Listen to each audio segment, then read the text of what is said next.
It was 2015. We had just bought our dream home. My kids were doing amazing in school and in sports, and I was one of the top most successful luxury real estate agents in Houston. My life was lingering aside of the moment of all of my accomplishments, accounting for everything that I had fought to have since I was a teenager coming true. One night, I was home alone and I decided to watch a movie in our theater. And over the course of that 2-hour period, I felt a well of inspiration forming inside of me to write a novel. But it wasn't an empty canvas idea. I could see this story that I was to document playing inside of my mind. I had a very busy schedule, running a business and with 2 kids, but in my spare moments, I wrote this book. It took almost 2 weeks to get it on paper. Remember Skyla was a fiction novel about a woman who had just lost her husband tragically. In her despair, she authored a documentary of her time with him, seated somewhat like a letter of gratitude to her life experiences with the pain and the joy in her dance with love. Crafted as a type of goodbye letter to this world where her experience she had journaled through, Skyla's documentary fell into the hands of a movie producer who contracted it with her as a film, and the project gave her a reason to keep living. She was in a very dark place of loneliness and depression since separation with her husband, but seeing the story through the process of a film became her temporary purpose to keep waking up every day. The film producer invited her on set as they wrapped up the shots, and Skyla had a strange encounter with the actor who was hired to play the role of her husband in the film. There was a type of otherworldly magnetic attraction between them, and getting to know him relit a flame of love within her. They wrapped up the movie, and then the film crew left, and Skyla fell back into a deep depression. So dark, she began contemplating ways to end her own life and transition into the afterlife, where she had visited briefly as a young girl. She just felt like there was nothing more to do here for her. But something strange began to take place in Skyla's life, and she starts receiving messages through dreams and odd encounters with other people, propelling her into a type of treasure hunt through clues that are seemingly being sent from a divine source. In the final scenes of this novel, Skyla was led to an abandoned castle in the woods. She investigates this large home full of dust and ruin, ending up at a foyer with a winding staircase where she sees a book sitting at the top of the staircase on a pedestal with a bright light pouring through a hole in the rafters above onto the paper. She walks up the staircase, approaches the book, and she sees the title written, "Your Next Chapter." So she turns the page and she begins to read the words out loud as suddenly another voice joins her in harmony with the words.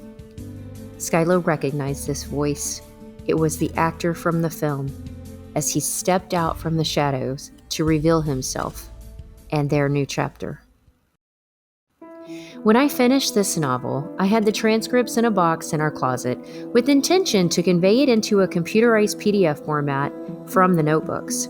But almost immediately after I put down the pen, my husband suffered a massive stroke and collapsed in our living room. The book, Remember Skyla, never made it into a computer document and was never read by one single eye. That June of 2016, in preparation to bring my husband home from the hospital in a very delicate state, I contracted workers to transform our closet into a shower large enough for a wheelchair. And in doing so, they threw away the box that contained the manuscripts for the novel I had written, Remember Skyla. Exactly 3 years later from the day of his stroke, on March 24, 2019, I was served divorce papers from my husband who was healed.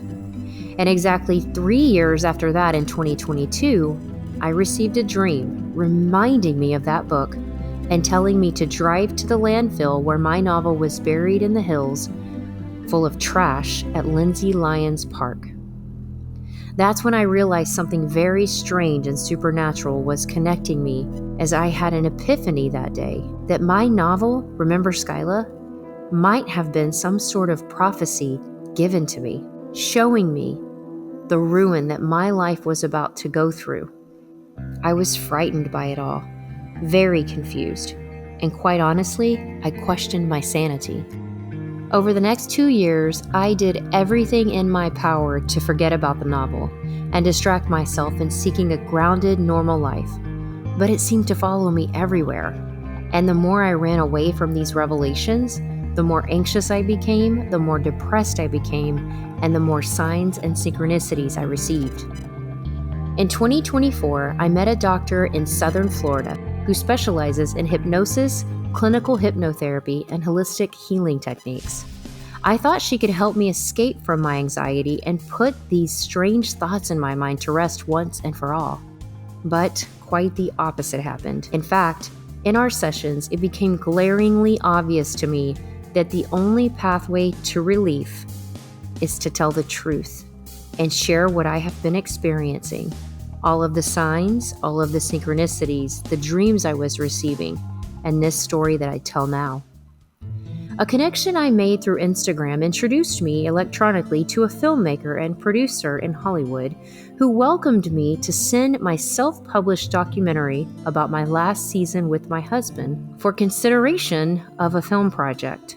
And today, November 1st, 2024, I sent him a film deck, synopsis, and media clips of this published book that I had written in honor of my husband's season.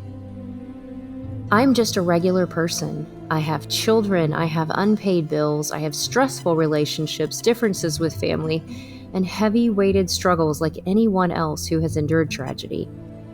But somehow, in the darkest spaces of my own thoughts, I keep hearing a voice of hope, asking me to consider that my novel could possibly be the key that opens a door for a new beginning in my life. Maybe even a reconnection to God's love through a script written by the divine author of all things and of time, who planned all of this before I was even formed in my mother's womb. If this producer turns my documentary into a movie, I hope that my actions today in faith, writing the true life testimony of supernatural power unfolding before my own eyes, will be a beacon of hope for others too, shared with the world as proof that something greater is in store for all who dare to believe.